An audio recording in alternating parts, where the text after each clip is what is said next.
Hey Flex family, so today I'm going to be talking about Bitcoin and whether it's a good investment. I've been hearing that a lot of people are getting into it, especially backpackers and stuff. And if you invested in it at the right time, it was an excellent investment because the return was just exponential, right? In case you don't know what Bitcoin is a type of digital money, and it's made a lot of millionaires. So let's break down the pros and cons of it in this video, right? Number one is decentralized. That means there isn't a major body like the Federal Reserve or a country's government that controls it, right? Two, 24/7 trading. So unlike a lot of stock markets that have a 9 to 4:30 opening time, this is open 24/7, so you can trade it whenever you want. And if you are good at trading, which not many people are, even though a lot of people claim to be, you won't have to wait in order to put in your trade. Three, you can build actual applications on it if you're doing it on the right crypto. You can write applications, smart contracts, and there's a lot of possibilities, right? It's paperless, so the governments could save a lot of money because they're not going to have to actually print money out and waste money on metals and other things in order to print it out, right? And you have fewer banks and middlemen. Whenever money changes hands, someone takes a little bit of money off, right? So you're going to be having faster transactions, faster timekeeping of accounting, I mean. Even taxes can be automated because it's not in paper anymore, right? And there will be a lower possibility for money to go missing. And a lot of big investors are backing it, which is awesome, right? But now here are the cons. It's not truly decentralized, even though that's sort of the image it gives out. Early investors bought a lot of it, so they have big mining pools that regular Joe can't afford anymore, right? And that controls most of it. Early adopters have an advantage. Bitcoin was nearly free to mine before, but now the biggest gains are gone.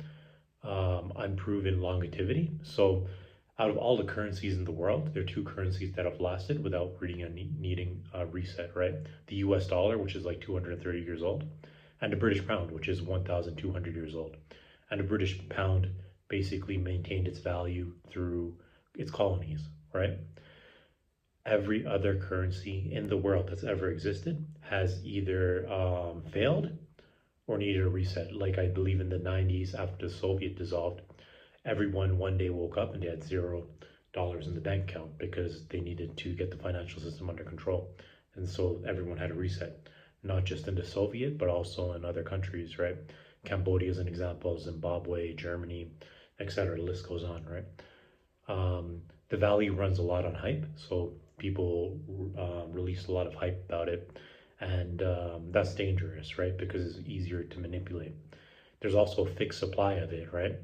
And there's a deflation risk because you can't print money, which sounds good because it can't be manipulated, until a crisis hit and spending freezes.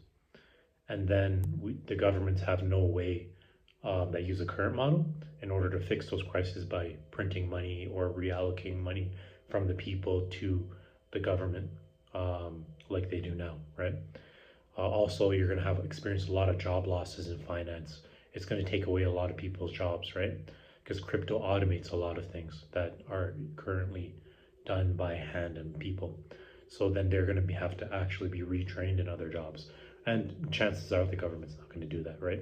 No one wants to actually help other people in the current culture. Rather, they prefer to get more money. It's, I call it capitalism without a conscience, right? We're all about the money in many cases and not about improving things. And furthermore, the government control isn't totally gone.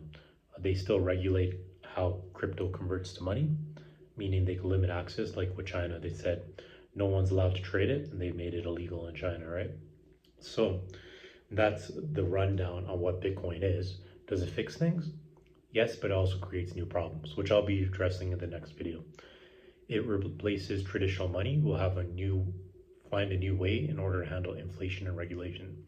In the next video, like I said, I'm gonna explain the flaws and how it can cause issues. What do you think are the solutions? If you can think of any flaws, drop your thoughts in the comments. Till next time.